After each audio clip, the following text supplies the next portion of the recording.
Thursday edition of PFT PM. We are 4 for 4 on the off week for PFT Live. And today we have a guest, unannounced. Wanted it to be a surprise. I don't know if any of you have been watching the Dynasty, the series about the New England Patriots on Apple TV Plus. If you recall, that gave me the idea for what I would do with the paperclip. I have no fresh paperclip ideas from anyone today. I think the paperclip talk is over. You got 5 minutes to hide a paperclip. Detective has 24 hours to find it. Go. You get $100,000 if you can't find it. My idea from the other day, put one paperclip in with $100,000 and have it dipped in the specific dye that they put on Tom Brady's socks when they pranked him as a rookie. And then after the detective gives up, you spray them with water and you find the one that has the pink or purple dye or whatever it was. Anyway, no more. As I say, no more paperclip talk. You get more paperclip talk. All right. Let's get to it, because Matthew Hamachek, if I didn't already say it, the director and executive producer of The Dynasty, joined me earlier. It's about a half hour, and it's worth your time. It's a great look at how this Dynasty series was put together. If you haven't seen it, you need to. The first 2 episodes are available on Apple TV Plus. I think they're dropping 2 a week. They gave me access to all of them. I don't want to see any of them in advance. I don't want to be trusted with secrets. I'll watch them as they come out, and I look forward to each of them. I've enjoyed the first 2, and I have a feeling I'll enjoy them all, and you will enjoy the interview coming up momentarily. For now, though, just a couple of topics to get to. 1, yesterday, got an email from the NFL Players Association with the master list of draft picks and agents, and I've been waiting to get it because I might have mentioned this on PFT Live. I never really heard who Caleb Williams, the presumptive number 1 overall pick, is being represented by. Who's his agent? And I was starting to feel bad that I didn't know because, I cover the sport. I'm supposed to know these things. And the first thing I did, clicked the list, scrolled down, a lot of Williamses, and they're alphabetical, kind of. But I'm like, where's Caleb? Where's Caleb? And I checked it, and I checked it again, and I checked it again, and there's no Caleb Williams on the list of incoming players and agents. Texted a couple people I know. Yeah, he hasn't hired an agent, and he doesn't plan to. Now, look, I really don't care whether or not a player has an agent or not. There's this narrative out there because, of course, when I criticize people like Richard Sherman for thinking they could do a better deal on their own, all to save 3% of a smaller pie than what an agent, a good agent, would have gotten them, oh, you're just in bed with the agents. You're trying to cater. I don't give a shit, folks, okay? I'm just trying to share my own unvarnished view of what I think is smart for people to do. If you want to represent yourself, have at it. Just understand there are pluses and there are minuses. There are risks and there are rewards. And guys like Bobby Wagner have done an excellent job of representing himself. Lamar Jackson last year got a great contract from the Ravens. Now, if he had an agent working the channels to maybe get somebody to make him a significant offer when he was franchise tagged by the Ravens, and if the Ravens had matched it, maybe he would have gotten a better deal. Regardless, he represented himself, and he's happy. If you want to do it, that's fine. That's fine. Most guys have an agent. Some guys don't. Caleb Williams won't. Here's the one thing, though, that we need to keep in mind, and we have said this in the past about Lamar Jackson, who's never had an agent. Think back to 2018. Think about all that crap that was being said. Bill Polian, he should play receiver or running back or whatever it was, something other than quarterback.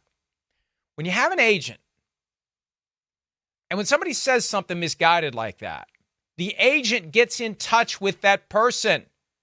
And the agent's job at that point is to try to get the person to come around to a different way of thinking and maybe go back and soften the criticism or see it a different way. And I've dealt with agents for the past 23 years.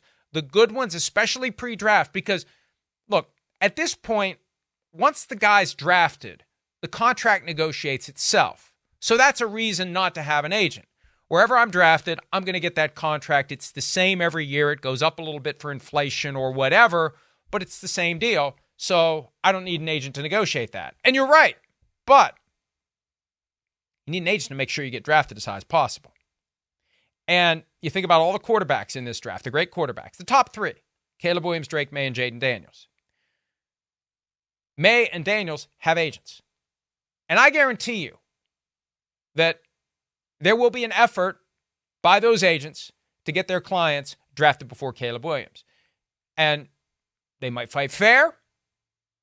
They may not fight fair. Quite possibly all's fair in love, war, and how high you get drafted.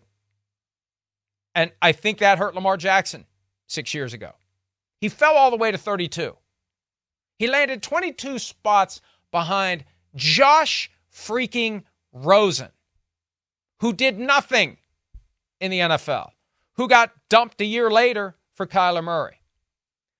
You need to have somebody, and it doesn't have to be an agent, but it has to be somebody who is plugged in both with the media and with the teams, because you need to counter whatever bullcrap other agents will be feeding to the decision makers or leaking to the media.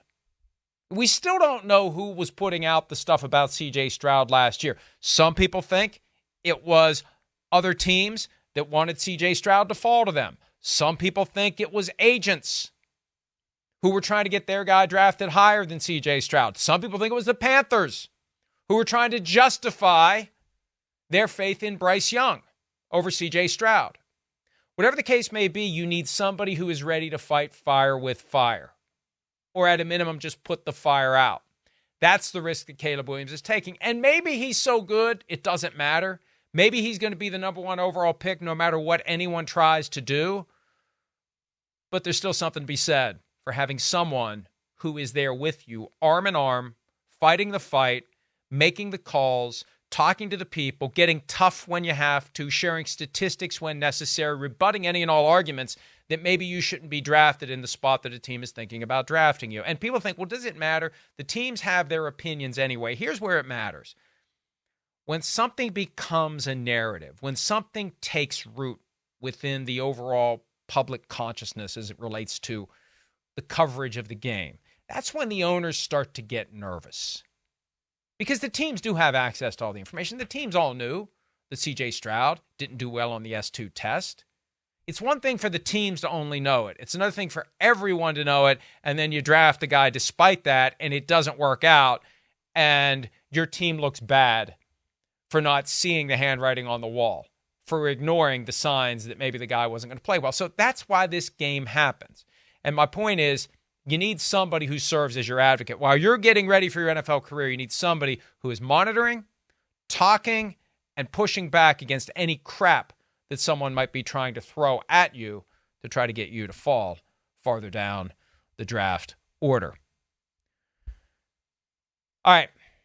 I wrote something earlier today, and I don't want to see these kids get exploited. The kids that play college football are already exploited by the system. The system's inherently corrupt, and it has been for decades. For decades. College football, I think, has been delaying the reckoning that they knew was coming eventually. I think it's amazing it took as long as it did.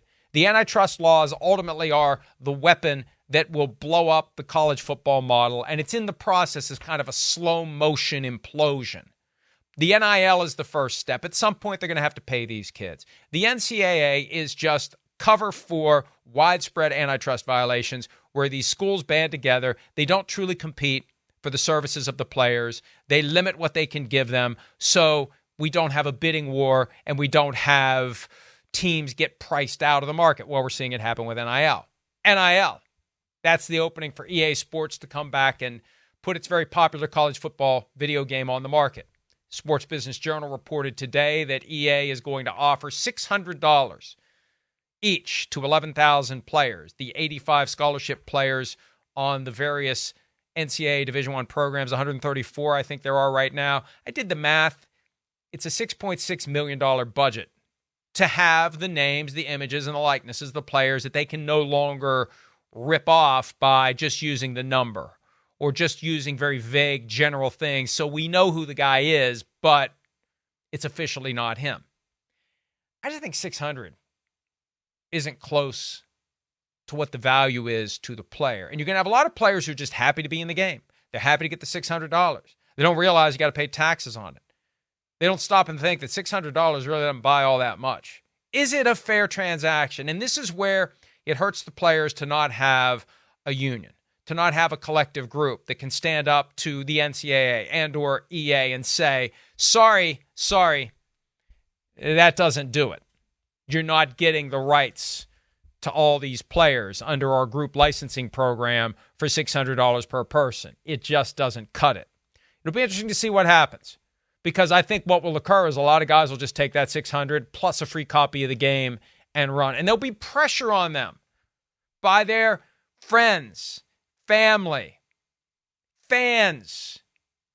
You don't want to be the one that keeps the game from being realistic. You don't want to stand out like a sore thumb. Remember when LeVar Arrington refused to be part of the EA Sports Madden series, and it was just linebacker 56?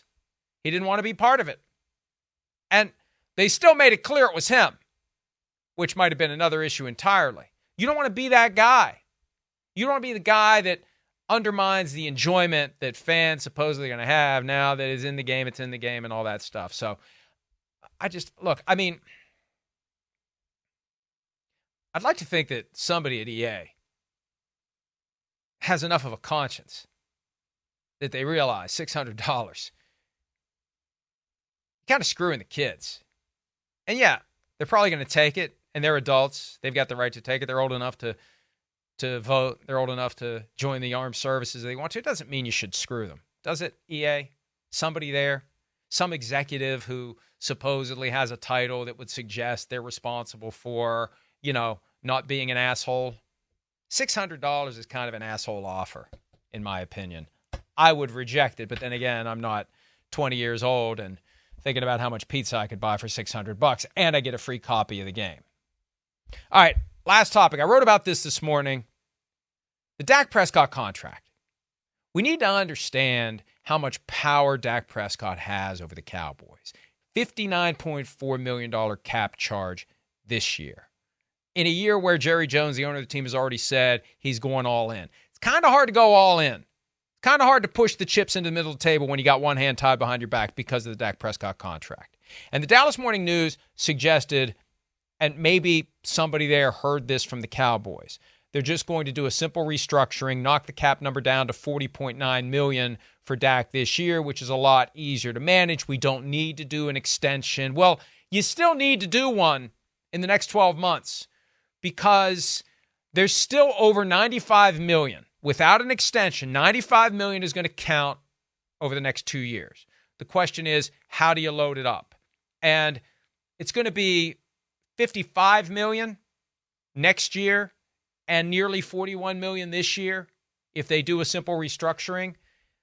And maybe the cap's going to keep going up and up and up, and maybe they can find a way to make it work where Dak would leave in free agency and they would have $55 million in cap charges for him in 2025, even though he's not on the team.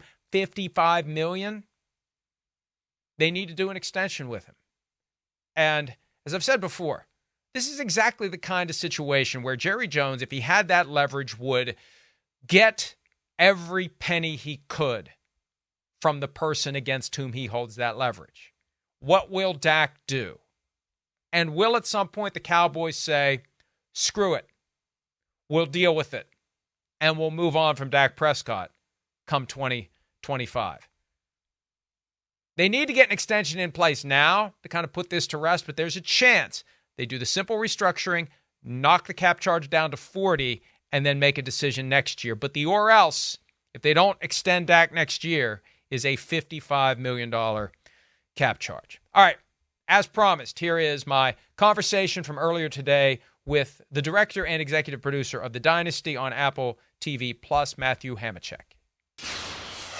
Joining us now, the director and executive producer of the excellent series, The Dynasty, on Apple Plus TV, that focuses very, very closely on the New England Patriots of the 2000s and the following decade, Matt Hamachek. Matthew, welcome to the program. It's great to talk to you. And the fact that we had some technical difficulties allowed us to talk a little bit before we got rolling. I probably enjoy that more than I'll enjoy the interview, although it's up to me to make sure that we both enjoy the interview. Good morning and hello. Yeah, good morning and thanks for having me on. Somehow a Packer fan and a Viking fan have found themselves sitting here talking about the New England Patriots. Yeah, that's right. I've done some research on you, and I know that you're a Packers fan. So before we get into any of the Patriots stuff, I want to know, who do you blame for the fact that the Packers only made it to one Super Bowl during all the years they had access to Aaron Rodgers? You got to blame one person. Who do you blame?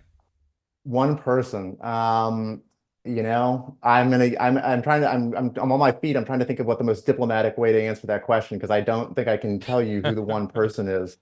All I know is this. You look at what Brian Gutekunst has done with that team in 1 year to turn it around. I know that there's plenty of Bear fans that I am good friends with who are devastated by the fact that the rebuild year turned into a playoff run and getting all the way to the divisional round. So all I know is things are looking bright for the Packers right now.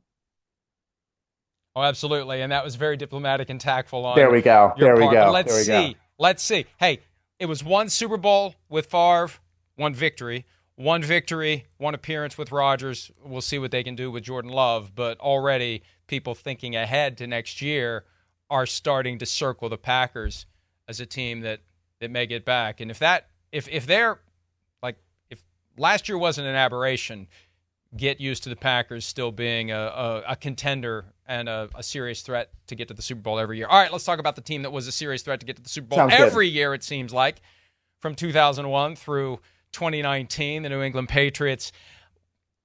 What was the moment, the light? We were talking before about what's next for you. What was the thing that made you say, this is what I need to do?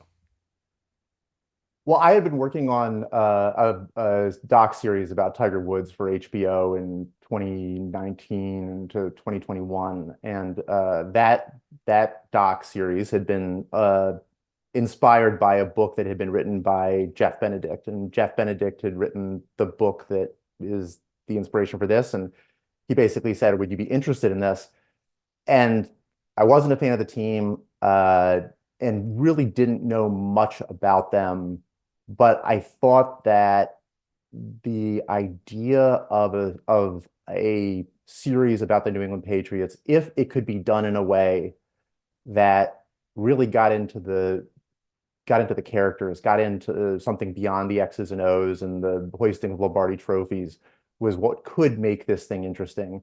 And the other part of it was a chance to talk to the 70, players, the coaches, the front office folks, the league officials, and the rivals, and just saying, okay, as I started to do more research, what became clear is that there had been, like, Halberstam had written this incredible book called Education of a Coach in 04, 05 about the first part of the dynasty, about Belichick, and Tom had had his doc series. And there was always these like very, very specific lenses through which the story had been told in the past. But what if we get everybody together? They're all on the record. This is not the anonymous sources, articles that people have read. You can sit back and let these people tell their stories, and maybe we can get to the thing that people like me who didn't grow up Patriots fans are actually interested in, which is sort of the unvarnished telling of this story, where you get into things like Spygate and Deflategate and Hernandez, and really talk about how something's created by people, and then also talk about how it comes to an end. How different is the docuseries from the book? Well, I think the biggest difference is basically the first 5 chapters of the book are really about Robert Kraft's backstory and his life, and we sort of condense all of that into a 2-minute pod in the third episode. So I think that's the biggest difference between the book and the series. And then beyond that, I think it's just having everybody on the record is very different than, reading about something unfolding in the book, because you can look at a person's face and you can see how they are processing information. And there's sort of no better example of that than Tom and Bill in the series, right? You get to really look at them. And I think one of the things that people will see, especially in the back half of the series, is that Tom is vulnerable in a way that I don't think you've really ever seen him before, because I've now combed through, we had access to like 35,000 hours of archive, and I've seen almost all of his interviews that he's done, whether it was for the Patriots, whether it was with NFL Films. And I think we got him in a place where he was reflective, but also really willing to go back to what it was like to be in the room when all of this stuff was happening. And so, that's to me the best part about making a documentary is that, you really get to talk to these people and let them tell their stories. One of the reasons I jumped at the chance to do this, Matthew, is as my wife and I were watching the first episode the other night, she blurted out halfway through it, how did they get all these people to do this? So my question to you is crafted by my wife. How did you get all those people to do it? It was, so it's interesting. The Tiger thing that I talked to you about was in a lot of ways the opposite, because I didn't have Tiger, I didn't have his inner circle, but the process of getting people to sit down and do interviews is basically the same thing, right? You go to them and you call people up and you say, hey, I'm making this thing, and I view my role as to get out of the way in a lot of ways and to let you tell your story. And then some people immediately say yes. And then some people basically take a lot of time and, in some cases, a year of talking things through and asking questions and trying to figure out what kind of a story you're telling. And one of the things that I tell people all the time is that you're going to be, and if somebody says, well, how am I going to be portrayed? Well, what I always like to say is you're going to be somewhere between the puff piece version of the way you see yourself and the version of yourself that somebody that doesn't necessarily like you all that much sees you. And in the middle is often where the truth is of what a person is like. And so I talked to all these people, and eventually everybody decided that they were interested in sort of being part of this. And some people were immediate, and some people took a year and a half to convince. In the aftermath of the finalization, and I assume that the folks who submitted to the interviews have either seen it or heard about it, what kind of feedback have you gotten, good or bad? And I'm more interested in bad. I mean, have you had anybody give you a hard time about how they ultimately believe they were portrayed in this?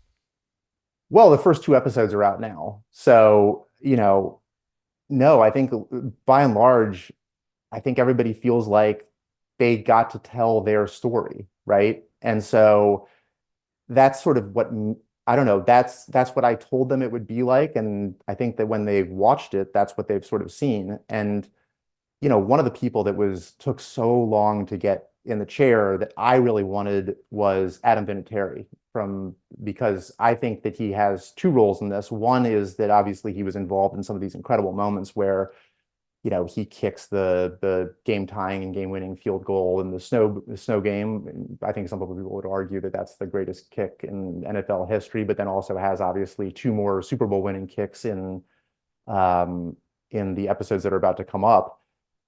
And I think the thing for Adam was that I think he gets asked to do all this stuff all the time. And so he had two things. One was, is this actually going to be the unvarnished telling of the story? Are you really going to get into things like Spygate, Deflategate? Because for him, he was with the Patriots for a while, but then he went to the Colts. And so his perspective as the kicker for the Colts is very different than his perspective when he was with the Patriots. And then the other thing that was really important for him was, are you going to get Robert, Tom, and Bill? And is this going to be them plus all the other guys and have it really be the Patriots rather than Tom's story, Bill's story, or Robert's story? And so that kind of conversation happened with a lot of people and took time. But so far, everybody's, loves what they've seen. It's an interesting point because he left for the Patriots after 2005. He was with the Colts through Spygate. He was with the Colts in Deflategate, which the Colts instigated. I don't want you to disclose spoilers. That's not my goal. And I had the opportunity to watch all the episodes in advance. I didn't want to do it because I can't be trusted with that information. But you got my interest now. Do we have Vinatieri chiming in on his perspective of the cheating allegations, whichever cheating allegations they might be? Yes. The answer is yes. That was one of the things that I talked to Adam about before I came out to film with him in his house in Indianapolis. I just want you to know, like, that's one of the things I want to talk to you about is talking about what it was like to be on the Colts. How did the team view the Patriots at the time? And we have to be able to get into that. And to Adam's credit, he was like, heck yeah, let's go for it. So yes, he gives the perspective Wow. that the Colts had at the Wow. AFC Championship game in the 2014-15 season. So yeah, and we go and we have an entire episode about Deflategate. And I think the thing that's interesting about that moment is, and Jackie McMullen, great journalist, says this. She sort of says, did it happen? Maybe it did, probably it did, but what the heck is that going on right now? And what she means by that is, I remember finding this piece of archival footage from one of the national morning shows, and the main um, uh, pundit or host of the show goes, so we lead our day today with the ongoing Deflategate scandal, and then talks about wherever they are in the court system at that point in time, and then he goes, and in other news, ISIS has beheaded a hostage, and it's like what's going on with ISIS has somehow become the secondary news in our country because we all got wrapped up in this story and obsessed over it. And um, one of the things that Michael Strahan said when I was interviewing him for this, because obviously he and the New York Giants are the two, the team that has provided the greatest challenge for the Patriots. We were talking about the Christopher Nolan Batman movies, and there's a line in one of those movies where the character says, you either die a hero or you live long enough to see yourself become the villain. And the way that that applies to the Patriots is fans like you and me who have our team that we root for, oftentimes our teams sort of die a hero. They may get to one Super Bowl every 20 years, and that's it. And then nobody sees them back there again. But the Patriots kept winning and winning and winning. And when you do that enough, you become the evil empire. And then when things like Spygate happens, that's when, you go from just the person that people are sick of winning to embodying that, like I said, the moniker of the sort of the evil empire. And it's one thing to hear people talk about that, but one of the things that we had was access to all of this footage. I think I think one of our post supervisors put it together, and they found out that if you filled up two Mack trucks with tapes, that's how much archival footage we got for this. Wow. And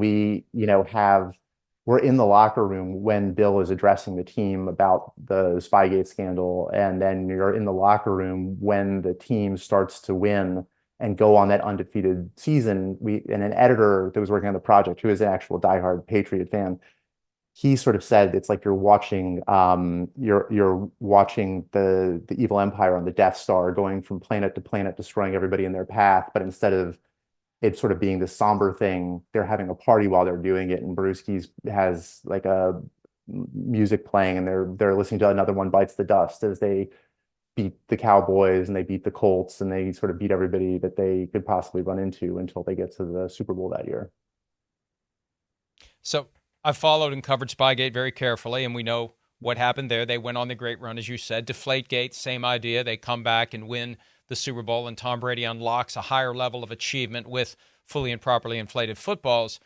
In between, though, and again, I haven't seen all these. I don't know if this is going to be part of it. Spygate 2, the scandal that broke on the Friday before Super Bowl 42. How much of that makes its way into the Dynasty? Because I know there are some people who believe, they won't say it because they don't want to be perceived as making excuses, and maybe they say it in this, that thing happening when it did and the way the league came down on them when they did just before Super Bowl 42 is one of the reasons why they lost that game to the Giants and didn't go 19-0.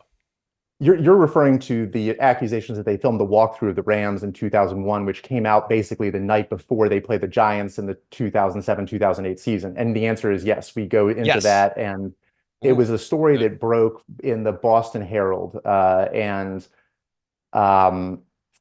Yes, the answer is yes, and it airs this Friday, and is a fascinating story because I think that it just added to the way that the country felt about the Patriots, right? It was enough that they had already been caught from Spygate against the Jets at the beginning of that season, but then even though the accusations were ultimately proven to be false and the Boston Herald ran a retraction, it still made it feel like um, we were all collectively Giants fans at that in that Super Bowl in the country, and everybody was sort of rooting for the big bad Patriots to finally sort of meet their match. And so I think that again, the thing that I really love about these stories is how you can sort of occasionally turn a mirror back on the audience. And I think one of the things we really go into in both the Spygate and Deflategate stories is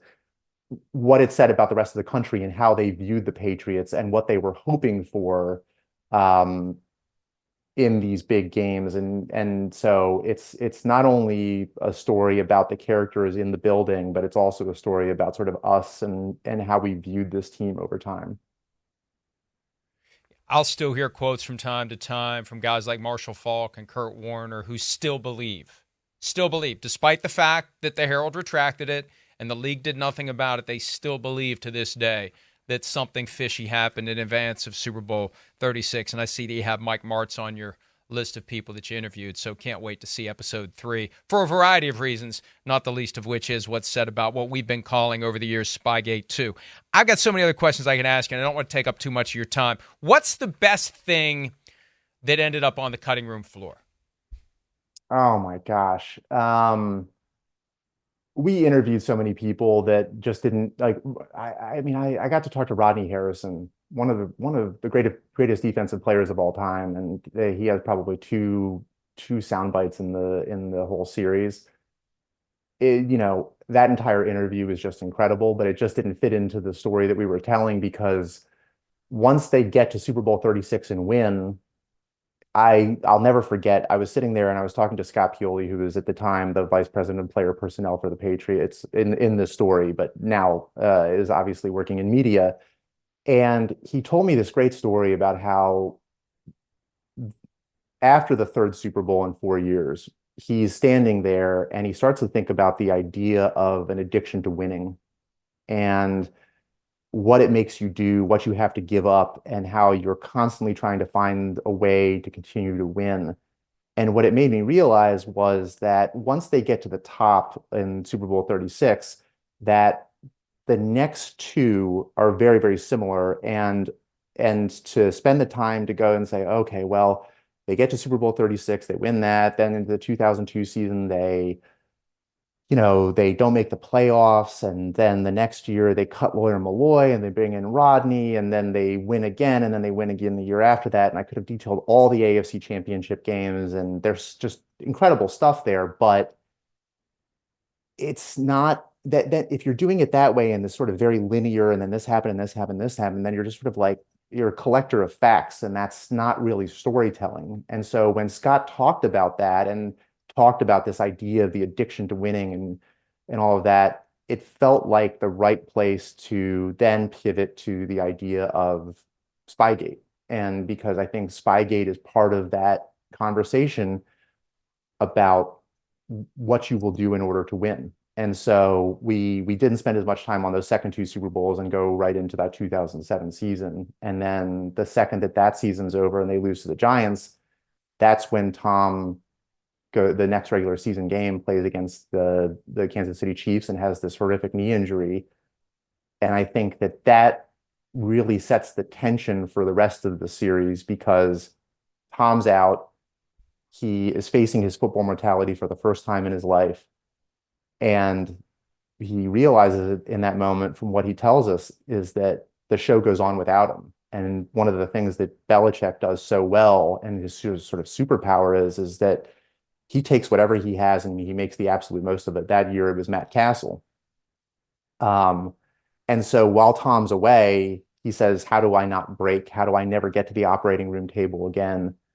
And sort of that's the beginning of this idea of I'm going to play till 45. And then at the same time, you have Bill Belichick, who has this sort of irrefutable proof that at a certain point, all quarterbacks fall off of a cliff. And so you have a guy who's like, I'm going to play till 45, and a guy who says, I need to find a replacement for you because it's a fact. I'm seeing it in front of me. And that's the beginning of the tension. And then all of these things that are sort of the foundation of this perfect machine of the Patriots, of selflessness and team first and the Patriot way, which is a lot about sort of subjugating your ego. Some of that stuff that they kept at bay for 15 plus years starts to creep its way into Patriot Place. And that's sort of what the last three episodes are really about. And Matthew, what's amazing is, as somebody who has covered the NFL every day for the last 23 years, so much of what's happened throughout that run of greatness the Patriots had helps inform the different things that happen now, whether it's something similar or something different. I'll give you two of them, and then I'll let you go, because I know you got more important things to do than listen to me prattle on all day. But first, when Tom Brady suffered that knee injury against the Chiefs, Bernard Pollard comes in low, comes in hot, tears the ACL. Tom Brady disappeared. Tom Brady was gone. We never heard from Tom Brady again that year. Contrast that with Aaron Rodgers this past year. Week 1, he suffers the torn Achilles tendon. And we hear as much from Aaron Rodgers, if not more from Aaron Rodgers, throughout the entire year. I'm not making a judgment. I'm not saying what's right or wrong. It just really is as stark of a difference as you can imagine. And it made me think of Brady. Like, this guy keeps talking and talking and talking. Brady was just gone, and the game did move on without him. And it's almost like he understood that's how it worked. And maybe Rodgers' mindset is, I really don't want it to move on without me. I think that that's one of the things that you'll notice about Tom throughout the entire series, which is that he really did buy into the culture that was created there. It was something that him and Bill did together with Robert. And, you know, one of the things that the people talk about later is that part of that culture was that at the beginning of every season, they would sort of have it throughout the season, they'd have these low light sessions. And the first person that Bill would talk about a lot of the times was Tom. And Tom, I think, for a long time knew that by taking some of that and having it be said in front of other people, it created that feeling of, well, if a rookie's watching this and they're saying, I mean, Matthew Slater says it, he says that, you know, but that's Tom Brady. And he's won at the point in time that Matthew Slater's talking about. Tom's a 4-time Super Bowl champion. And if he can say that about Tom, then he can say it about all of us. And that's the part of that selfless culture of not being out there. You know, it's one of the things that Bill always talked about, and you see him saying it to them in the locker room, is nobody wants to hear from you guys. You know, keep your mouth shut and just, you know, play the game. And like I said, the series is as much about the creation of this perfect machine and them sustaining it for a really long time until eventually there were starting to be cracks. And that's like what we start to watch and detail in those last 3 episodes. We once had Terrence Porkchop Knighton on our morning show, and he told the story of how he was asked by a reporter during training camp about how one of his teammates was doing, and he praised the teammate. And Belichick destroyed him for it, because it's not your job to talk about anything but your job. And there was a moment in the second episode where I thought of that, because they asked Tom Brady after one of the games how he played, and he said, you need to talk to the coach about that. And it's that message of, you never say anything about anything. That's not your job. That's my job.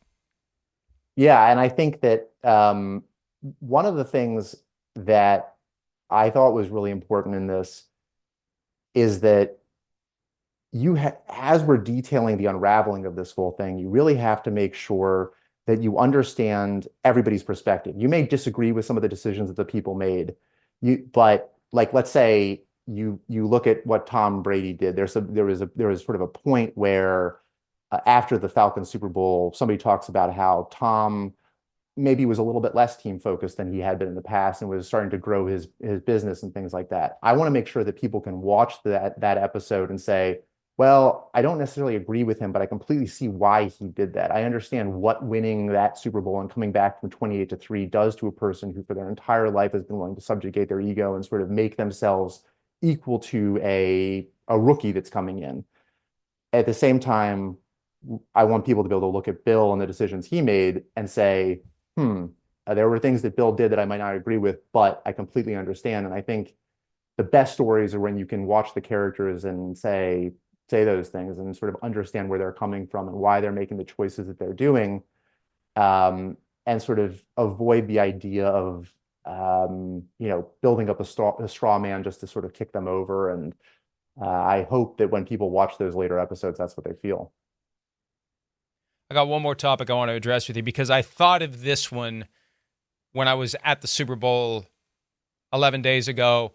Travis Kelce accosts Andy Reid on the sideline, yells at him, bumps into him. Reid just lets it go, doesn't bench him, doesn't punish him, doesn't do anything that would get in the way of the broader goal I of think we're winning a going Super towards Malcolm Bowl Butler here. with the assistance of Travis Kelce's. Exactly.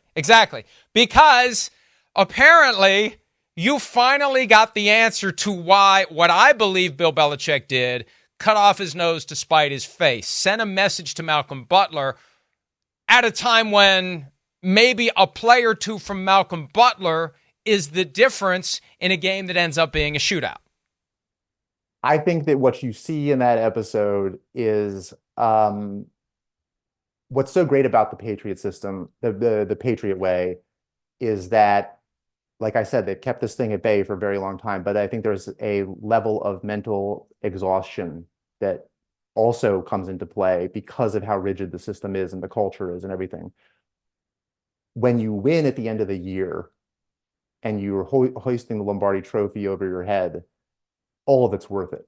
But what happens when the players feel as if a decision has been made that may have cost them that, but they still had to go through a really, really tough year? And yes, we ask everybody basically, and you see me do this, what happened with Malcolm Butler, and one person gives an answer that I think gives you a much bigger clue as to what happened.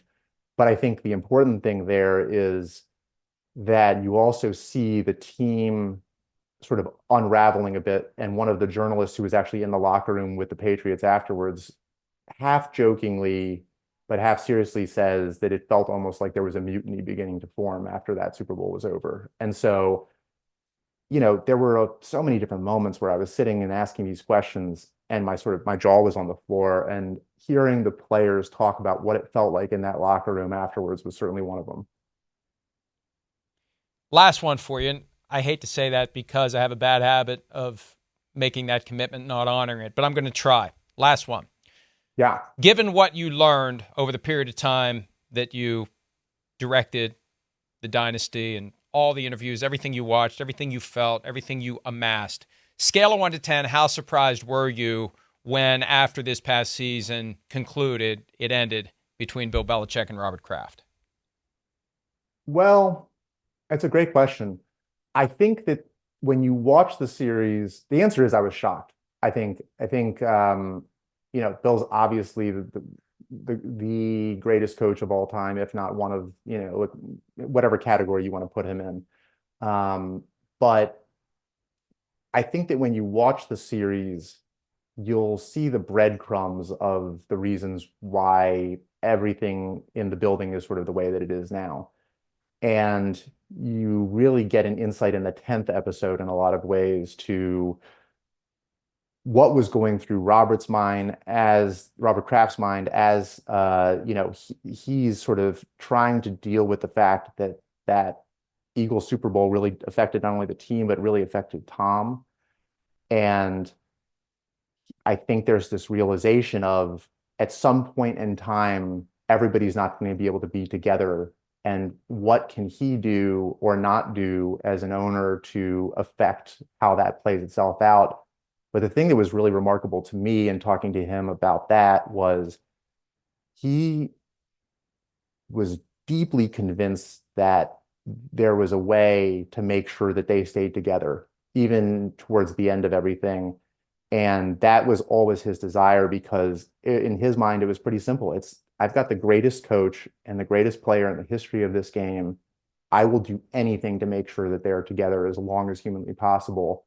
And, he details how, in a lot of ways, he turned the thing over for most of those 20 years to Bill to make all of those football decisions. But in that last episode, talks about how basically for the first time in 20 years, he stepped in and tried to make sure that they stayed together as much as possible. And having insight into that kind of the way he was thinking and the way he was trying to manage that situation is also fascinating. It sounds like that Eagles Super Bowl loss really was pivotal, and it's not surprising. We had that game on NBC, Matthew, and I remember walking into US Bank Stadium for our rehearsals, and I looked up, and they had these huge banners of the quarterbacks, and you see Tom Brady, and you see Nick Foles. And my first thought was, what the hell are we doing here? Like, why are they even playing this game? Tom Brady versus Nick Foles, are you kidding me? Which made the outcome even more stunning, especially when, like I said, the feeling was you use Malcolm Butler, a play here, a play there, and the Patriots end up with more points than the Eagles in that game that ended up being a shootout. All right, this was excellent. I appreciate you giving me so much time. I appreciate the work you've done. This series has been great so far. I can't wait to see what's next, and I can't wait to see what's next from you. I think you really are gifted at what you do. You do a great job at telling stories based on real-life events, uncovering stones that we didn't even know had anything under them. And I know it takes a lot of work, and it takes a lot of effort, and it takes a huge commitment. And I appreciate what you do, and I appreciate some of your time. And again, we look forward to seeing the rest of the Dynasty. And it takes a great team. I worked with 56 people on this thing that, all spent so much time away from their families and giving up so much. So kudos to them, too, for everything that they gave for this. Well, appreciate that very much, and we hope to talk to you again down the road. All right. Thank you. Appreciate it. All right. Thanks again to Matt Hamachek. Now it's time for the best of your questions on this Thursday edition of PFT PM, and I'm only going to answer the best because I have a feeling we've already gone on for nearly an hour here. Okay. PFT PM Posse is your self-service, currently down 2. If today was your regularly scheduled day to leave the house and run errands and your cell service is down, would you postpone your errand day? My cell service isn't down. If my cell service was not working, I probably wouldn't leave the house. Think of the fact that as a species, we survived for thousands of years without this thing that we no longer can survive without for more than a few seconds. My wife misplaces her phone around the house all the time. I never do because I feel like I have to have it in my hand or in my field of vision wherever I am. And see, I got the PFT sticker on the back. This thing has been a lifesaver. The PFT sticker. Do I have it upside down? I do. Whoop. Here we go. The PFT sticker is great because when you put the phone face down, it tends to blend in with the scenery. It's hard to find it. That sticker sticks out like a sore thumb. So I always know where my phone is. I don't think I would leave my hand or my home without my cell phone in my hand. All right. PFT PM Posse, I was rewatching the Bill Belichick of Football Life, and he said, I don't want to be like Marv Levy and still be coaching in my 70s, yet he's 71 and taking at least 1 year off before resuming his coaching career all over again with a brand new team. I think it's very easy to say, I don't want to coach when I'm 70, and then you get to 70 and you're like, what the hell am I going to do? It's all he's done for 50 years. Stats, Guerrera. Remember Stats? Used to produce PFT Live. His mother says 80 and out. She wants to get to 80 and then she's happy to die. And you know what? I kind of like that thought too. I really don't want to get look at how grump I am now and I'm 22 years away from 80. I'll be a lot worse then. 80 and out. Sounds good. Sounds good at 58. I don't know how it's going to sound at 79 and 364 days. So, yeah. It's easy to write that check, number one, when you never really do have to cash it. And number two, you're going to feel differently when you get to that age that at the time you're saying it seems incomprehensible. But the reality is we're all going to get to that age if we're lucky. Best food you ate in Vegas? That's the last question today posed by our good friend Bobby, a.k.a. PFT PM Posse. There was a place we went to a couple of nights. Went Monday night and then decided to go back Thursday night. Took the PFT writers there. All four. Now, the steaks were really good, but they had a really good pork belly appetizer. It had an oyster on it, of all things. But the pork belly was incredible. And they also had these little mini lobster rolls that were really good. So a couple of really good appetizers. I also had a great New York strip at the hotel that we stayed at for the weekend. We were at Mandalay Bay all week long. We moved to a different hotel at the end of the week where there was no casino. It smelled like heaven inside. We decided to just chill on Saturday night. We got room service. I got a New York strip that was pre-cut. Like Mom came in and cut it all up for me, but it was just sliced perfectly. It was so friggin' good. It was, I'm just getting hungry thinking about that. All right, Patrick Mullen, more important questions. The Dolphins are $52 million over the cap and went all in with an F them picks mode to ingloriously get knocked out of the playoffs in round one. If they stagnate or regress this year, are the GM, Chris Greer, and head coach Mike McDaniel on the hot seat? Well, the one thing we never know about the hot seat is the temperament of the person who controls the flame. What's the owner going to do? And one of the problems with being competitive but not a high-end contender is you may get an owner who thinks, man, I could do better. We have flaws that aren't being addressed. We have a coach who's taking us to solid regular season, playoff contention. We get in and we go one and out. Now, Tyreek Hill has already said no excuses this year.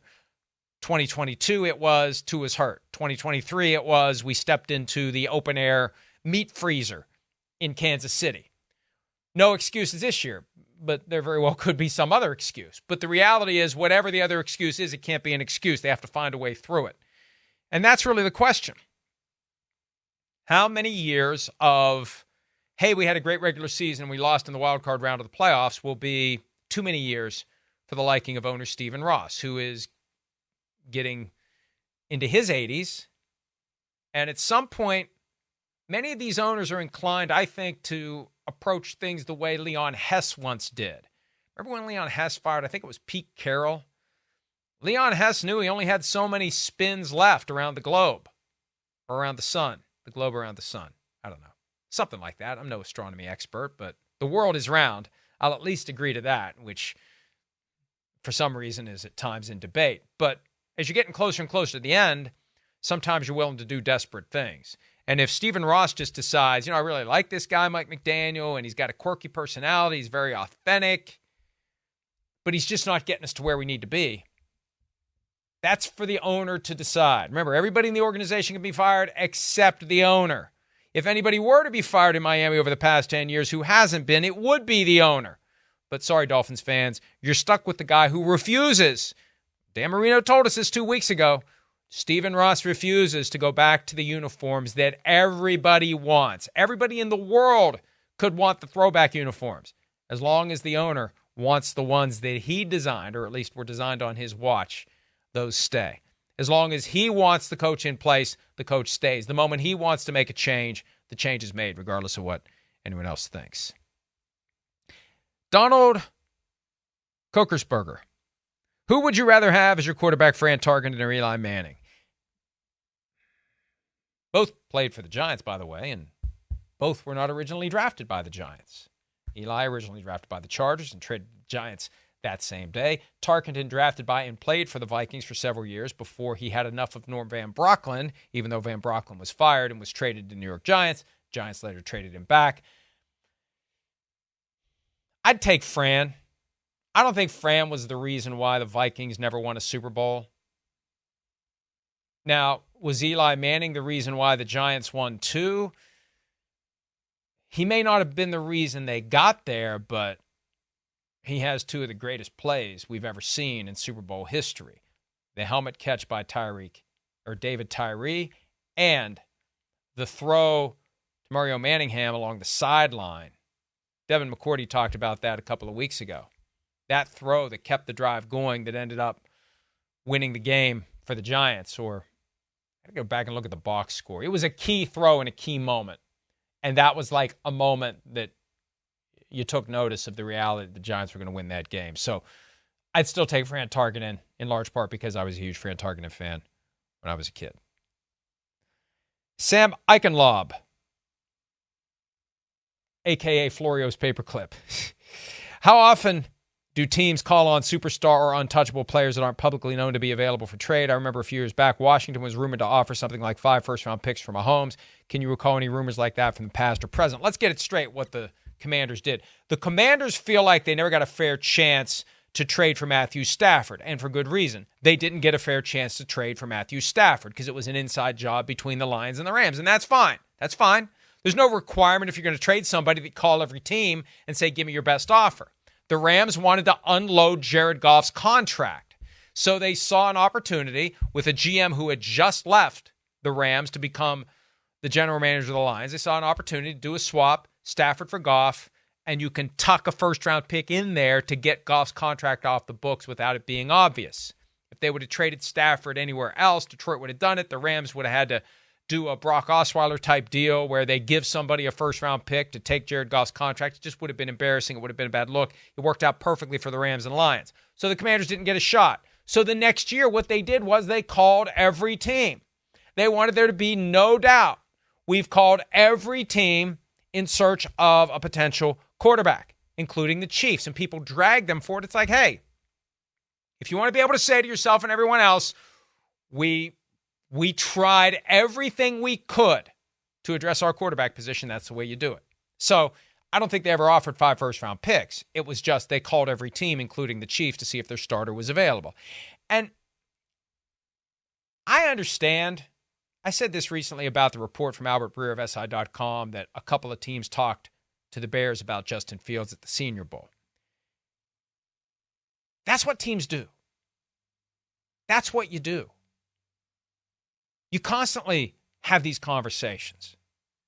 The players on a team, on any team, are just interchangeable parts in a broader football machine, and they're inevitably going to be removed and replaced with other parts. And there's always a market potentially for those parts, or at least there's a curiosity as to what the market would be for those parts.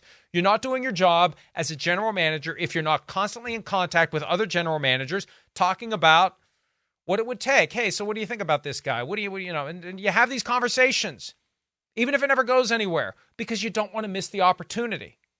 You know, it's like looking for a house. Sometimes you get lucky, like we did with the house I'm sitting in now. We found out that the house might be available before it was on the market. So we were able to do a deal to buy the house without it being on the market, without having to worry about the real estate commissions, without having to worry about anybody else trying to buy it and getting into a bidding war. We were able to swoop in and do the deal before it was widely known. We got lucky. You make your luck as an NFL executive by being plugged into the network to know when these opportunities are going to arise, when you're going to be able to buy a house before it goes on the market. That's really what they're trying to do. That's why they're having these conversations. You want to be aware of that opportunity to buy a house before the house is on the market, because you got a chance to do a better deal if you have a motivated seller and you're ready to move. And it's easy and it's simple and it's quick. That's why these conversations happen all the time.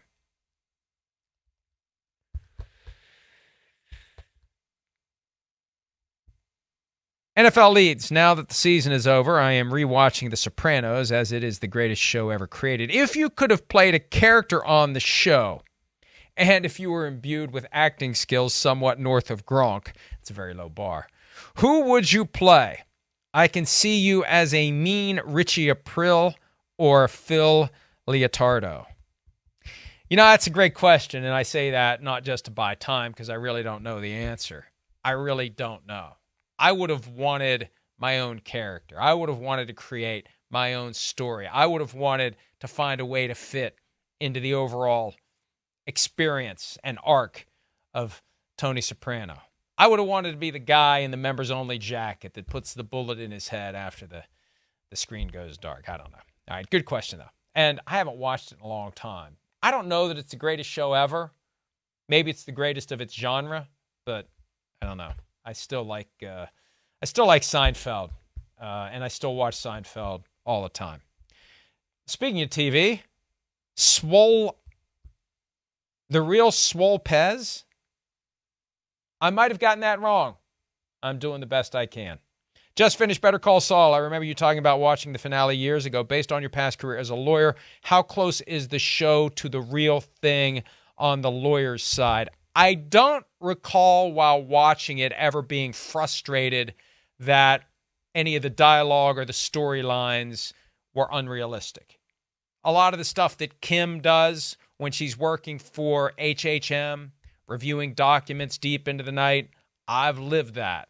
That is part of it. Some of the office politics were pitch perfect. Now they've created very unique and memorable characters that get thrust into these otherwise ordinary situations. But I never recall anything about it seeming incorrect. It's over the top. It's farcical at times, the way that Saul Goodman, a.k.a. Jimmy McGill, operated. But a lot of the stuff you can tell, and I don't know anything about Vince Gilligan's background, but somebody involved in the process of writing that show had practiced law and had a knack for making sure that it was all kind of pitch perfect, even if it involved storylines and characters who were way over the top. All right. I probably need to wrap this up. I'm just looking for something else. One more to wrap up with. Let's see.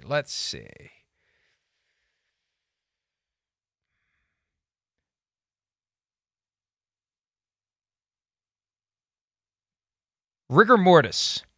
I was in awe watching Sims, Peter King, and you talking to me about football from the Super Bowl, and it made me think of Mount Rushmore. I have been reading King since I was a kid in the 80s. Who would you add to round out the top 4 alive or dead? I was thinking Mad Dog. Look, I'd really need to think about that. Mount Rushmore of like NFL coverage all time. I think it all depends upon your own personal framework. The people that you read, the people that you were influenced by, the people that you grew up waiting to hear whatever they said next. For me, it starts with Brent Musburger. If you haven't seen You Are Looking Live, the documentary that premiered on Super Bowl Sunday, it's been on CBS Sports Network a couple of times. I've seen it. It's great. Brent Musburger was the first person who kind of took my hand and carried me through what it meant to be a pro football fan. So I think it's going to vary based upon what your own individual experiences are and what you read, what you consumed, what influenced you, especially in your formative years as a football fan. Good Lord. I'm really not looking for another question that becomes a recurring theme, but Logan Mapes says, would you rather find $5 on the ground or $100 in a public toilet? Now, at the risk of being graphic, and this will be the last question, and I'm trying not to spoil my appetite for lunch, I would need to know more about the public toilet. I would need more information about the contents and other things of the public toilet. The placement of the $100 bill.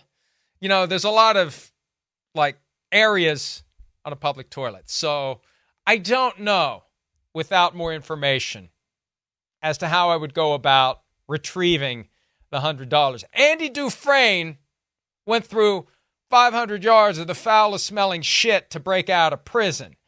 I don't know for $100 how much of it I want to stick my hand through, frankly. And on that happy note, enjoy your lunch or your dinner or your breakfast. Thanks again to our guest today and Matthew Hamachek of the Dynasty. And we're going to sign off. Maybe we'll do one tomorrow to wrap up the week. Maybe we won't. Either way, Monday, PFT Live returns. Tuesday, we're in Indianapolis. Wednesday, we're in Indianapolis. Thursday, we're in Indianapolis. And next Friday, we also will be there talking to coaches, general managers, and prospects as the 2024 offseason begins to hit overdrive. It's coming next week. Thanks again for some of your time. Check us out around the clock at ProFootballTalk.com, and see you again tomorrow. Hi, it's Mike Florio. Thanks for watching PFT on YouTube. Hit subscribe for the latest news and analysis from Pro Football Talk.